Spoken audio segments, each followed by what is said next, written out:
are literally just a few more days of 2019, and wow, I'm like, thank God it's over. I actually had a very, very good year, especially celebrating the Batman, and I am looking forward to this upcoming year. But before we end it, we have to talk about all the craziness that writers and artists have put Batman through in comics, because it's almost just not fair.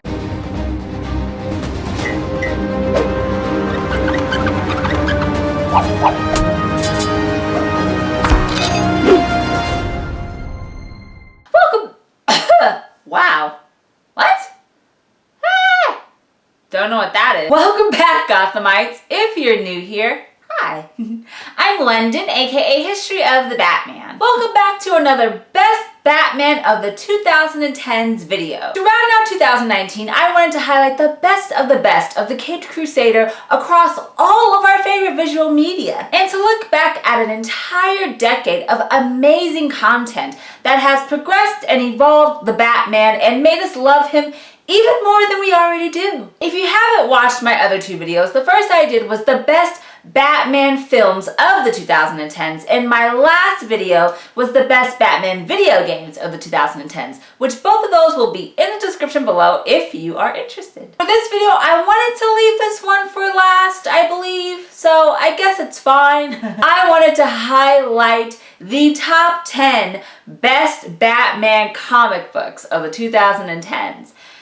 And let me tell you something. This top 10 was a labor of love. Absolutely. Because do you know how many amazing Bat comics have come out since 2010?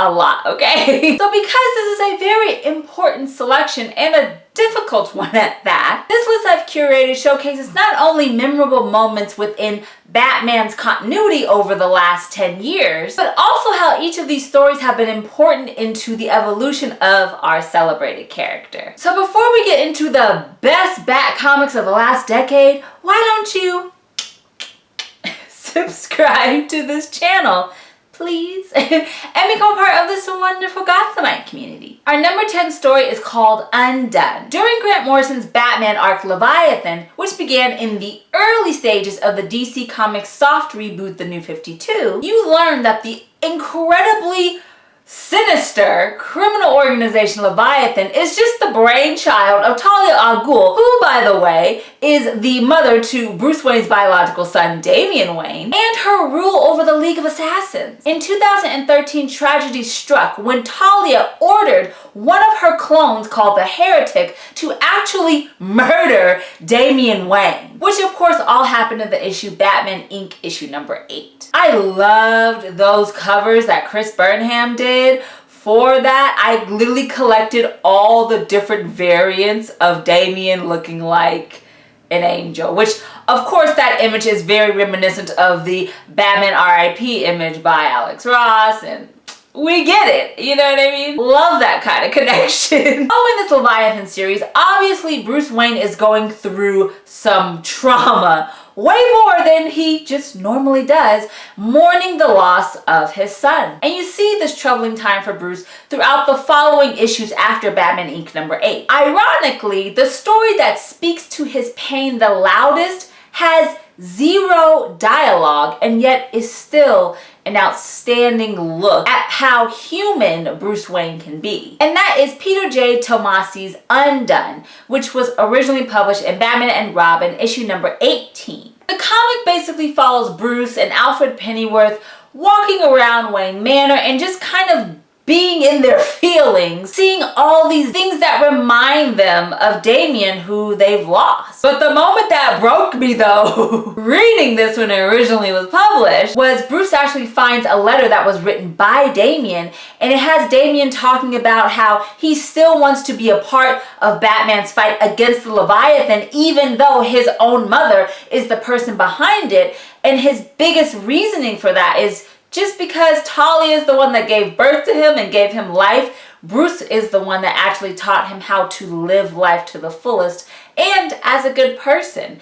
And that alone literally brings Bruce down to his knees and he hugs Damian's old Robin costume. Wow, guys, I swear. My dogs are ruining this really like sentimental moment. But anyway, since my dog has calmed down, this beautiful panel, which was illustrated by Patrick Gleason, Mick Gray, and John Cowlitz, is one of the most powerful, not just in this comic, but I think in the entire decade, because it really just shows the struggle and the pain that Bruce is going through. And of course, this pain pushes forward the arcs such as Requiem, which this is a part of, and also the hunt for Robin's body and to bring him back to life, and also Talia, and it's a whole thing. But Undone is definitely on our top 10 list because the beautiful silence of it all just speaks so many volumes about the man behind the cowl. And of course, you know that any story that really shows us the character of Bruce Wayne and how he deals with his life as Batman are always ones that I definitely recommend you checking out. Number 9 is Batman issue 50. Now, I have done a whole video when this initially came out in 2018 breaking down what we were seeing. But if you are like, what's Batman issue 50? Why is that important? Well, kids, after a million years, Bruce Wayne decided, I'm gonna ask Selina Kyle, aka Catwoman, to spend the rest of my life with me. And eventually she says, yes, I will marry you. And this was not just a big deal and didn't just shake the Gotham City world and the DC universe, but also our real lives were affected because DC Comics was acting like this was a real wedding. They had a playlist, they sent out little invitations, they even had a catering service, like they were going all out for this big moment in Batman's life where he finally, in no alternate reality or alternate timeline or Elseworlds, no, he was actually going to marry the woman that he loves, and that is a big freaking deal. So when Tom King's Batman issue 50 hit comic book stands on the 4th of July in 2018, everyone, including myself, was just pumped. We're like, yes, finally, I get to see it. Because we already saw a glimpse of Catwoman's gown and it was just so much excitement. However, I called it, I think even my sister called it in one of our DC Comics videos we did together. Of course they didn't get married. Bruce can't be happy. But it was actually Selina who didn't show up on the rooftop to wed Bruce Wayne because she honestly believes that Bruce being Batman is way more important to the world than her and Bruce having a personally happy life together. And that is like the saddest sentence I've said today. And at that point, that was it for the wedding. Many things have developed since then, which we will talk about in other stories on this list. And Batman and Catwoman's story will continue on in some fashion, especially since Tom King is doing a 12-issue limited series called Batman and Catwoman that is coming out next year, which is in a few days. But it is coming out next year, which is very, very exciting, especially if you are a fan of the Bat and the Cat. Although Batman issue 50 was a bust and there actually wasn't a wedding and people were upset that they didn't get a wedding, which I almost don't understand why you're so pressed that Batman just is gonna still be Batman and have a miserable existence being by himself because he's been doing that since 1939. But Batman 50 is a must for any Batman fan to have in your collection because of all of the incredible artists and creators that are part of this oversized book. There are so many that did pinups of the Bat and the Cat, and I can't even rattle off all of the names. There's dozens of people involved in this big Batman issue number 50. So even though the wedding didn't happen, it's still an important book because it literally brought what felt like some of the greatest creators within the comic book industry together just to celebrate this couple that maybe aren't meant to be. Our number 8 story is City of Bane. After you learn that part of Selina's decision not to marry Bruce Wayne was highly manipulated by the man who broke the bat himself, Bane, that's when the real trauma and the real horribleness kicks in for Bruce Wayne over the next basically year. Now Bane just doesn't want to physically break him, but he wants to emotionally and mentally destroy this man, and he started with breaking up the wedding between Bruce and Selina. But oh no, it gets so much worse. So the arc City of Bane, which was written by Tom King and was published between Batman issues 75 to 85, which issue 85, which marks the finale of this arc, came out December 18th, I believe. So very, very recently. It has Bane taking over Gotham City and pushing out not only Batman, but any vigilante, hero, anybody that protects the city. And Bane's like, if any of you come back to Gotham to salvage what me and my villainous crew are doing, there are going to be some dire consequences. Well, people like Damian Wayne, who don't listen, was like, oh no, I'm going to go back to Gotham. I'm going to tell Bane what up. And the most horrible thing happens. Like, literally broke my heart. And is still in effect. Bane kills Alfred Pennyworth. I'm sorry, that is a major spoiler. I feel really bad about that, but like, that's part of the reason why this is on this list. If you do want to read that comic, that was Batman issue 77. And like I said, he's still dead right now. Usually when a character dies, it's only for a little bit, but I'm just waiting for him to be resurrected again. I just don't know how we're doing that. You know what I mean? Maybe there'll be some time travel involved. I don't know, but I'm waiting for our dad to come back to life. Since the conclusion just happened, I won't give you all of the details, but it is definitely a crazy ride. And you may find out that Bane probably isn't the main brains behind trying to take down the Batman, which is very, very shocking, but it's a really good twist and a really good read. Overall, City of Bane is a thrilling round out to Tom King's very extensive Batman run, which he's ending, and I personally enjoyed it. I know that there are critics out there about how Tom King writes and what he's done with the characters and things of that nature, but I honestly have enjoyed it because Tom King, when he wants to go ham on observing Bruce Wayne and not just Batman, he does.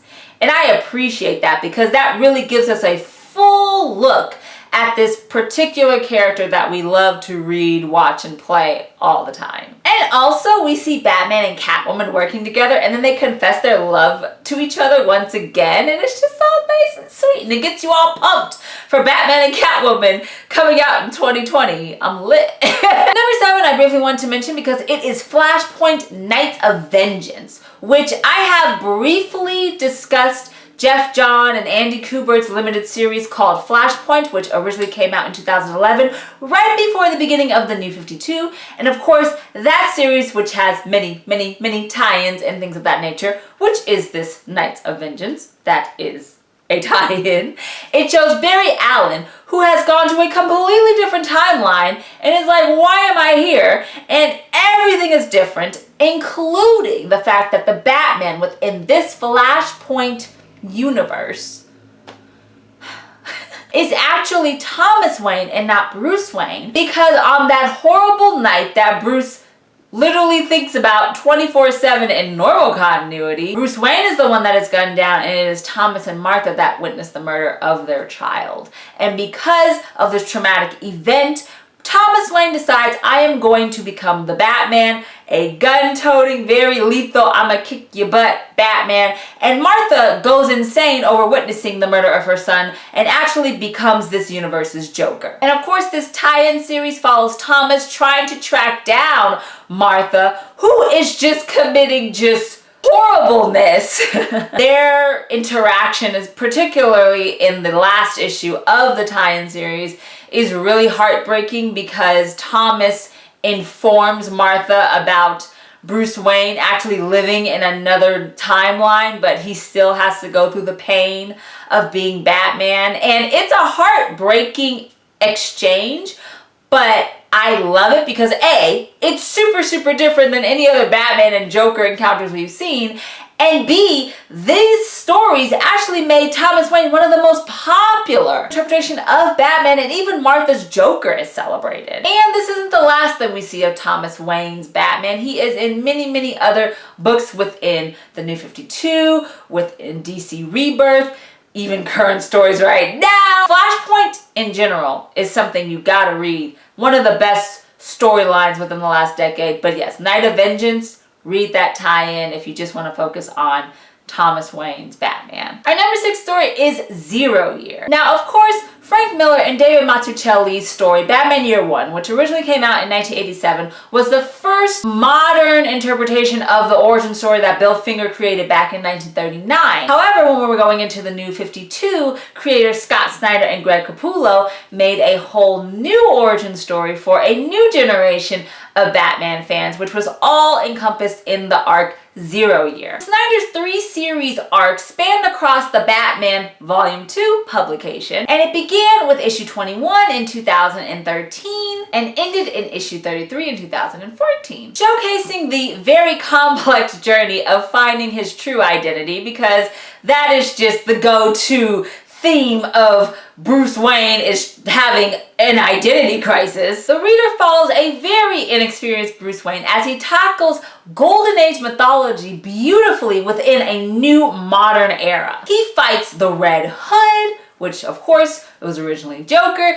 He fights Dr. Death, which of course is one of the first reoccurring Batman villains ever to exist within the mythos. And he has a very dangerous and daring challenge with Edward Nygma, aka the Riddler. But of course, 0 Year is an essential within this last decade, within Batman's whole mythology, because it is just a refreshing take on this origin story that we all know a lot very, very well, because no matter what Batman media you are checking out, his origin story is there somewhere. So the fact that Snyder and Capullo were able to mix it up and make it still have the same foundation that we know and love about Batman, but make it something entirely new and fun to check out was very, very fun. If you haven't read 0 Year or those following arcs, I of course recommend it. Our number 5 story is The Black Mirror. I had to include a Dick Grayson Batman story on this top 10 list. There's no way that you can say that Batman's last decade wasn't important without Grayson taking up this mantle. There's no way. And I'm not just saying that because I'm a Grayson fangirl. It's just the truth. Of course, the story I had to pick for Dick Grayson's Batman is Scott Snyder's 2011 arc Batman The Black Mirror, which was illustrated by Jock and Francesco Francavilla, which, their work is just so good. If you don't know, after Batman's apparent death in Grant Morrison's arc Final Crisis, Dick Grayson is the one that takes up the mantle as Batman, with Damian Wayne being the new Robin. Now, if we look at the story Black Mirror, which was originally published in Detective Comics issue 871 to 880, as Grayson is trying to understand how he can make his particular Batman unique and to his own personal style and not just be under the huge shadow of Bruce Wayne's bat, Grayson begins investigating a series of murders that are happening throughout Gotham City, along with his now comrade, Commissioner James Gordon. But when Commissioner Gordon's estranged and very, very violent and slightly deranged son, James Gordon Jr., comes back into his life and wants to make amends, both Gordon and Barbara Gordon, his daughter, and aka Oracle, are very, very skeptical about why James Gordon Jr. is back in Gotham, and they're even wondering if he is connected to these murders and the different things that are happening within Gotham. Well, it's even worse than that. You also learn that the medication that James Gordon Jr. is on that is supposed to help his mental health actually makes whoever takes it bring out their more psychotic tendencies. And he wants to give that medicine out to many people in Gotham, in particular the children at Leslie Tompkins Refugee Center. So he could just make an army of bad guys growing up, and that's just really, really dark. We're trying to corrupt babies in this story. It's what? I had to put The Black Mirror on this list because not only is it a very dark Batman story, but a really fantastic Dick Grayson Batman story. And it is also a good Commissioner Gordon story. If you are a fan of the character like myself, it is his 80th anniversary this year too. And I have to say, he's a very underrated character. I do not know why he doesn't get praised even more. But yes, this is a really, really, really good detective arc. If you haven't read it, you should. And you get a little early glimpse of what Scott Snyder is going to just start throwing down for Batman stories as we enter the New 52. Now, I just have to say, our number 4 story makes me not even want to record this, because talking about the return of Bruce Wayne is so exhausting. There's so much. Yes, our number 4 story is the return of Bruce Wayne.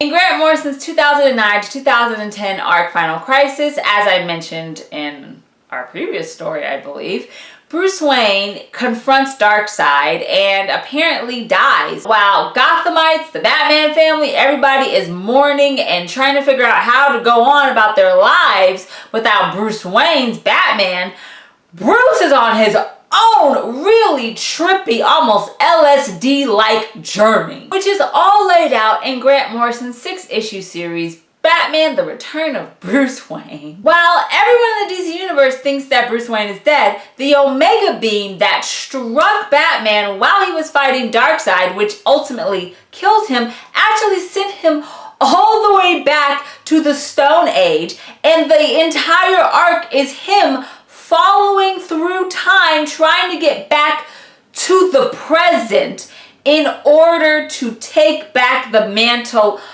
of Batman. Man. What is very, very cool about this story, even if it is a little confusing, is that each issue highlights a particular time in history, and we get to see Bruce Wayne, or a type of Batman, within this historical context, which I appreciate. We have the late Paleolithic era. We have Bruce confronting Neanderthals and Vandal Savage, who was perhaps my favorite time traveling villain of all time, so love that. We travel to Puritan Gotham City. We even fight pirates like Blackbeard in the 18th century. We travel to the 19th century and are in the Wild Wild West, and we even kind of mingle with Jonah Hex a little bit. And then we're in the 20th century, which places us right after the death of Bruce Wayne's parents and when he becomes, of course, the Batman. Of course, the series ends super, super, super complicated. It deals with Bruce actually reaching to the end of time, learning that he built up so much Omega energy traveling through time that if he actually went back to current Gotham, he would destroy the universe. Then we have to call in the Justice League to come help us, and we also have to kind of stop Darkseid a little bit, but it all works out. It's all fine. Bruce returns to his time and actually reflects on the fact that, hey, you know what? I died, kind of, but I can see that Batman is needed no matter what time period, whether the past, present, or even the future. It's a really crazy story. Grant Morrison is fun. When I interviewed him for my podcast and he was telling me about how he came up with this story and this storyline, it's just so much. But if you want a good Grant Morrison read, his whole run is fantastic, but definitely read Batman, The Return of Bruce Wayne. Can't knock it, it's good stuff. So since I had to change my battery and it's slowly dying, I'm going to quickly highlight our top 3 best Batman comic books. Number 3 is Superheavy, which I completely recommend. It is another Snyder and Capullo awesome Batman story. It follows right after Endgame, which is when both Bruce Wayne's Batman and the Joker almost die, but they lose their memory, and Bruce Wayne has amnesia and literally does not remember that he's Batman or anything about it. So while he is going through this amniotic state, Commissioner James Gordon actually takes up the role as Batman and fights as Batman in Gotham City, which I think is amazing. But while we are following Gordon being Batman and him kind of getting into this role that he knows nothing about and is very foreign to him. We also see the villain Mr. Bloom, and then we follow Bruce Wayne, who slowly but surely is figuring out that there is something bigger than himself, and that is of course Batman. And we eventually get to the point where Bruce has to decide whether to live his happy life where he never has been Batman, has a girlfriend, has a good life, is happy, or go back to his existence as Batman and protect Gotham City, where Alfred in this panel is one of the saddest panels ever. Is like, please Bruce, don't choose Batman. Of course he does, and even Bruce and Gordon team up to take down Mr. Bloom. I highly recommend it. The art's amazing, and yeah, super heavy.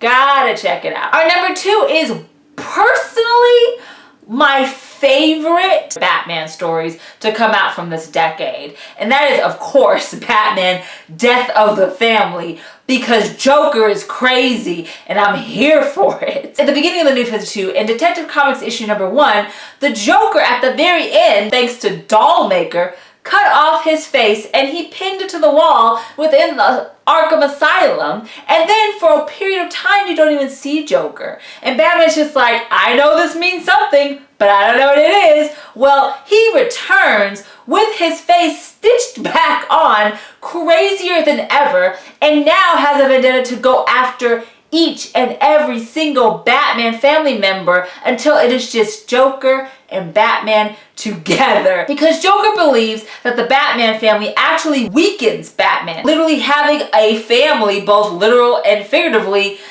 is just slowing their relationship down, and so he tries to wipe them out. It is a bloody, sadistic, crazy mess of a story, but the core issues, the tie-ins, all of it that came out 2012, 2013, my God, it is incredible. It's one of the best Joker stories I could ever recommend to anybody.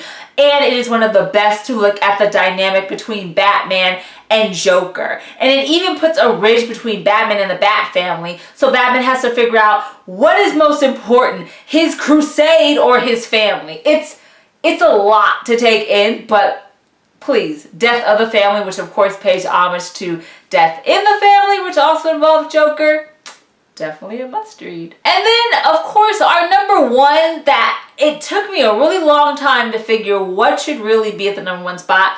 But as I kept rereading things and just trying to curate this list, it has to be Batman the Court of Owls. I'm so sorry. Now, I have done a 1-minute Bat history on Batman the Court of Owls, so if you really want a full rundown of that initial arc, I can put that in the description below. It was basically the first arc that began the Batman within the New 52, and it introduces this almost urban legend-like criminal organization called the Court of Owls that is led by Talon, the very vicious and deadly and kind of badass Talon. And you learn that this crazy group actually kidnaps orphans and trains them to become part of their assassins within this urban legend city. They have been around since Gotham was a boy. Of course, Bruce Wayne's family, the Wayne family, is connected because the Wayne family has been around Gotham and it's part of the foundation of Gotham City. It is just filled with mystery and lots of violence because Batman tries to fight Talon and it's just not the best right now. And you get a whole new piece of Gotham City mythology and even Wayne family mythology just within this one story. And the Court of Owls has been seen outside of media as well. It's been in Gotham. They've even had it in part of DC animated films, adding more to Batman's mythos, his already long 80-year mythos, and making it something that is so captivating. And that alone, just the impact that the Court of Owls storyline has had on the Batman mythos, even though it just came out in 2011, is definitely a big reason why Batman the Court of Owls, Scott Snyder, Greg Capullo, you guys are awesome, are the number 1 story, Batman story of the decade. It's the most influential, I believe. It's a great story just by itself. I don't even know what else to say. This and all of the stories that we talked about have all formed how we have enjoyed Batman in this comic book medium. It has made me love comics even more. Some of the stories will forever be iconic and has changed what we know about this character. And isn't that why we love Batman? He's so diverse. Everything's three-dimensional. His characters, his city, himself, just everything around him is always evolving. And these stories and many, many more definitely will make you want to learn more about Batman and the history of the Batman. Thank you guys so much for watching this video about the best Batman comic books of the 2010s. If you enjoyed this video, please give it a bat thumbs up. As always, all of my social media is linked in the description below, including Instagram at History of the Batman. So why don't you go to follow and become a Gothamite? Check out my videos for a DC Comics DC Fans channel, which I will have more of those videos in 2020 as well.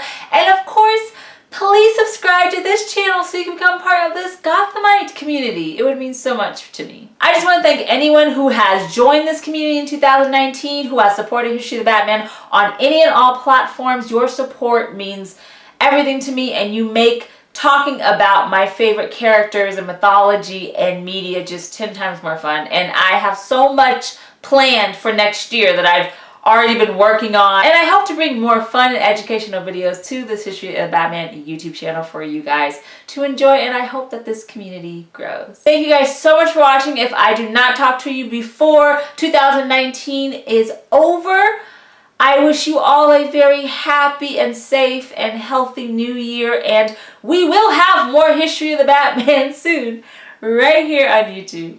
Remember, Gothamites, all about peace, love, and Batman. Happy holidays and Happy New Year.